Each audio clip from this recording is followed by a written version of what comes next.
bila engkau menceritakan perjalanan engkau ke Masjidil Aqsa, maka di kalangan kita, kabilah orang Arab Quraisy, ada yang baru saja balik daripada Syam, baru balik daripada Palestin.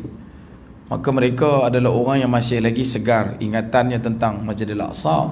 Jadi boleh tak kalau bagi ruang dekat mereka untuk bertanya kepada engkau tentang situasi terkini Masjidil Aqsa? Maka Nabi kata boleh. Maka Sayyidina Abu Bakar pun kumpulkan beberapa orang, disebutkan riwayat berbelas juga, tanya siapa kabilah yang ikut dalam ekspedisi ke Syam yang baru-baru ni, baru balik. Maka adalah pakat mai, hampa pi dak Masjidil Aqsa? Pi. Hampa ingat lagi Masjidil Aqsa? Ingat, sebab kami baru balik. Jadi kerja hampa adalah tanya dekat Nabi SAW, dan hampa kena ingat, kalau dia cakap benda tu betul, hampa kena kata betul. Kalau dia cakap benda tu salah, hampa kena tegur dah kata benda tu salah. Dan kemudian bila Sayyidina Abu Bakar dah mempersiapkan persiapan sedemikian, maka Sayyidina Abu Bakar bawa mereka untuk bertanya kepada Nabi SAW. Dan ditanya kepada Nabi bertubi-tubi, satu demi satu demi satu. Dekat situ ruang yang disebutkan, kata Nabi SAW, ketika mana ditanyakan tentang Masjidil Aqsa, dibentangkan di depan Nabi pandangan Masjidil Aqsa directly. Nabi nampak dengan izin Allah SWT. Maka ditanya tentang berapa banyak tiang Masjidil Aqsa, bagaimana dindingnya, pokok yang ada dan sebagainya. Nabi jawab satu demi satu demi satu. Kesangsian mula luruh satu demi satu. Lepas pun terkejut, betul ni. Kemudian kata ulama, orang Arab Quraisy pada waktu itu, mereka agak tak puas hati bila Nabi sebut perjalanan Nabi daripada Masjidil Haram ke Masjidil Aqsa itu. Mereka tak kalut yang hak Mi'raj. Mi'raj Nabi naik ke langit tu, mereka tak ada masalah. Sebab benda tu adalah benda yang bahasa kita macam malih fikir. Yang bab naik langit ni biar pi lah. Tapi bila kamu cakap kamu pi ke Masjidil Aqsa dalam masa satu malam, oh yang ni marah. Yang ni marah bang. Marah sebab perjalanan nak menuju Masjidil Aqsa dengan kemampuan pengangkutan terlaju pada waktu itu mesti 30 hari pi, 30 hari balik. Paling laju 30 hari pi, 30 hari balik. Tu pun naik dengan unta merah. Bila naik dengan unta pula, unta satu hari jalan 5 jam. Dia masuk Panjskat pukul 8, lepas tu 5 jam dia akan stop. Ambil pekho tolak ke belakang, dia tak bergerak. Dia nanti diam buat leng lagu tu Sekali dah cukup time dia, bangkit pula, dia akan jalan pula 5 jam dengan cara dia lah. So 30 hari pi, 30 hari balik. Nabi boleh cut off benda tu satu malam. Dan benda tu yang membuatkan orang Quraisy ni dia tak puas hati. Sebab tu Allah Ta'ala mandatkan dalam Quran pada surah Quraisy, nak habaq kata mereka ni adalah orang yang amat-amat sensitif ataupun amat-amat alert dengan nilai-nilai logistik. Boleh faham li ila fi Quraisy ila fihim rihlatash shita'i was-saif. Allah Ta'ala sebut orang Quraisy ni orang berdagang. Mereka ini adalah orang yang rihlah, orang yang berjalan, orang yang keluar berdagang dalam waktu sejuk dan juga waktu panas.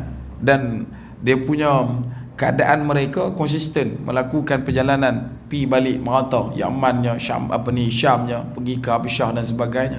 Jadi bila ada orang yang boleh melangkaui dan melampaui kemampuan perjalanan mereka yang paling laju, maka benda ni trigger lah. Benda ni trigger. Dan nilainya mungkinlah kalau tuan-tuan bukan tuan-tuan lah, kalau ada orang tu dia duk gila pula, dia duk suka main kereta bagi contoh, pakatlah pergi berimpun dekat tempat expose Barang Jaya, mai tengok, buka bonet, tunjuk-tunjuk barang hak original lah, paling piau punya. Dan kita pun duk buat juga benda tu, tiba-tiba kita beli harga mungkin 4,000 5,000, hak orang tu dia beli dalam 600 700. Kita kata betul ke ori, dia kata betul ori, pergi tengok ni, kita jadi lagu tu, boleh faham? Duk beli barang selalu RM5, tetap ambil abang RM5. Dia takkan kot, aku duk beli 10 tahun dah RM5 penetang ni, takkan boleh dapat RM5. Dia jadi lagu tu lah. Dia jadi tertarik dan trigger macam tu. Dan kemudian bila Nabi SAW telah meranapkan segala bentuk intimidasi lah, segala bentuk tidak puas hatinya orang kafir Quraisy pada waktu tu. Sebab bila mereka dengar jawapan Nabi, mereka tercengang. Sebab benda yang Nabi sebut tu betul, bahkan masih bau. Tuan-tuan juga kena ingat Masjidil Aqsa bukan statik. Dia bukan konsisten macam tu daripada zaman Nabi Isa sampailah ke zaman Nabi Muhammad SAW. Tidak, dia akan berubah. Kadang-kadang dengan kain dia punya tudung depan pintu masuknya, dengan tiangnya, warna, dinding dan sebagainya, temboknya, mesti akan ada perubahan. Maka perubahan itu diceritakan Nabi SAW sama macam mana mereka yang baru balik ni. Maka benda tu jadi satu benda yang telah pun mencerahkan kerisauan dan juga ketidakpuasan hati mereka. Sebagian para sahabat telah merasakan kemenangan lah, sebab benda yang Nabi sebut tu betul, dan mereka tak boleh bertikai. Satu pun mereka tak boleh bertikai. Lebih dahsyat lagi, Nabi tak tinggalkan benda itu berlalu begitu sahaja. Orang yang tadi duduk dalam keadaan tak berapa nak beriman, kembali beriman pada Nabi SAW. Orang yang tadi pakat duk gelak senyap 1000 bahasa, bunyi riang, krik-krik kat tepi tu, pasal tak boleh nak kata apa, benda yang Nabi sebut betul. Yang masih benci dekat Nabi terus kembali membenci Nabi SAW. Tadi masa Nabi mula cerita, mereka pakai duk tibai, itulah hamba duk percaya lagi dekat Muhammad SAW. Lepas tu bila Nabi dah habis cerita, Muhammad SAW ni memang tak boleh pakai, dia benda tu dia jadi lagi marah. Kemudian Nabi SAW mengatakan kepada mereka, wahai Quraisy, sesungguhnya dalam perjalanan pulangku, ketika mana aku nak sampai ke Mekah, daripada atas Burak aku melihat ada satu kafilah, ada satu pedagang, satu rombongan perdagangan yang sedang berjalan balik menuju ke Mekah. Dan aku kenal lah mereka tu, Nabi kenal mereka lah sebab mereka adalah orang Mekah. Dan kemudian Nabi SAW kata, ketika aku melihat mereka semalam, waktu malam, mereka dalam keadaan sedang mencari-cari unta mereka yang hilang. Sebab mereka pergi berdagang ni, mereka kena bawa unta banyak lah. Satu untuk sumber susunya, kemudian untuk makan dan sebagainya, untuk bawa barang. Tapi masa balik tu, unta mereka ni hilang, dan mereka sedang mencari-cari unta tu. Aku daripada atas, Nabi SAW daripada atas, nampaklah unta tu tak mana. Maka Nabi sebut dekat mereka ni, wahai fulan, sesungguhnya unta kamu berada di lembah fulan. Unta hampa ni ada dalam lembah kebun yang ada di kawasan sekitar. Sebab daripada atas overview tu nampak, daripada bird view tu nampak. Maka Nabi SAW beritahu dekat mereka, kalau hampa nak dapatkan unta hampa pergi ke lembah tu. Dan kata Nabi SAW, rombongan ni dengar suara aku dan mereka ikut apa yang aku cakap, dan mereka menemukan unta mereka. Dan kemudian barulah Nabi sampai ke Mekah. Ulama pecahkan lagi isu tentang cerita tu. Nak abang kata perjalanan Nabi SAW, dia duduk dalam satu dimensi waktu yang kita tak boleh nak rungkai. Sebab kalau kita isukan tentang kelajuan semata-mata, laju yang amat laju ni, kita kalau bawa laju sangat pun, kereta main sebelah kita tak pasal mau pelik over kalau berlaju sangat. Ataupun bangunan apa di kiri kanan kita tak perasan. Tuan-tuan bawa F1 punya kereta balas 1700, takkan nampak siapa duk jual asam buih tepi jalan, tak perasan lah. Tapi ni Nabi SAW dalam perjalanan boleh nampak benda tu. Maksudnya actual time lah, waktu yang sama lah.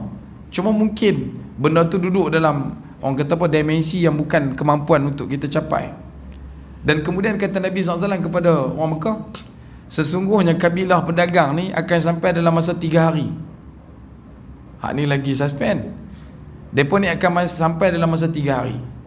Dan kumpulan pedagang ni pula, ketua unta mereka diikat dengan tali berwarna merah. Dia ada grup juga, macam orang duk pergi umrah lah kan. Hak ni geng tengkuk purple, hak ni geng tengkuk oren, hak ni geng tengkuk hijau. Dia ikat kain tu. Nak abang kata mereka ni geng umrah mana kan. Hak ni unta, yang unta ni kepala unta tu dia ikat dengan tali merah. Maka Nabi SAW meninggalkan persoalan ini, membuak-buak dalam hati setiap masyarakat Mekah pada waktu tu. Dan Nabi dah selesai bersama Sayyidina Abu Bakar meninggalkan tempat tersebut. Kemudian orang Mekah, selain daripada mereka menerima apa yang Nabi SAW ceritakan tentang Masjidil Aqsa itu adalah benar, tapi dalam masa yang sama mereka pun betul kan ni, ada kabilah nak sampai ni kan. So 3 hari 3 malam tu mereka duduk tahu mana, duduk tunggu mana dia kabilah yang Nabi SAW cerita tu. Cecah saja matahari pagi hari ketiga, maka penduduk kota Mekah bertumpu di kawasan sekitar utara pintu masuk daripada Juhfah, melihat ke kawasan perjalanan rute yang akan digunakan oleh kabilah pedagang yang bergerak daripada Syam nak masuk ke Mekah. Dan daripada kejauhan mereka nampak satu kabilah pedagang sedang mara masuk menuju ke kota Mekah. Belum sempat kelompok ni nak masuk kota Mekah, meluru mereka mendapatkan kabilah pedagang ni. Dan daripada jauh mereka nampak dah betul unta yang pertama tu, kepala unta ikat tali tengkuk warna merah. Kemudian mereka pergi jumpa orang-orang yang ada di kalangan kabilah tu tadi. Terus mereka tanya, adakah kamu orang yang baru balik daripada Syam? Ya, kami baru balik pada Syam. Adakah kamu dalam perjalanan telah hilang unta kamu? Ya, unta kami hilang. Adakah kamu telah mendengar satu suara daripada langit menceritakan di mana kedudukan unta kamu?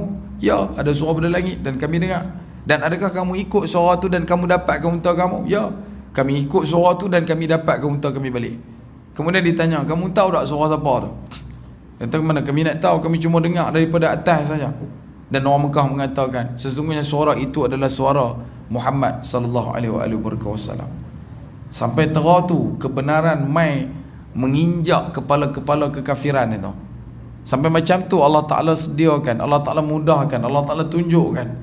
Tetapi bila bicara bab kafir, bila bicara bab kekufuran, orang-orang yang menutup diri daripada beriman kepada Allah Subhanahu Wa Ta'ala, maupun segunung kebenaran kamu hentakkan di atas kepala mereka, tetapi bila hati, naluri dan nurani mereka tidak mahu seinci pun memeluk nilai kebaikan kebenaran, maka tak mampu untuk kita melakukan apa-apa, melainkan kena yakin benar. Yahdi may yasha, Allah jualah yang memberi hidayah kepada sesiapa yang Allah kehendaki.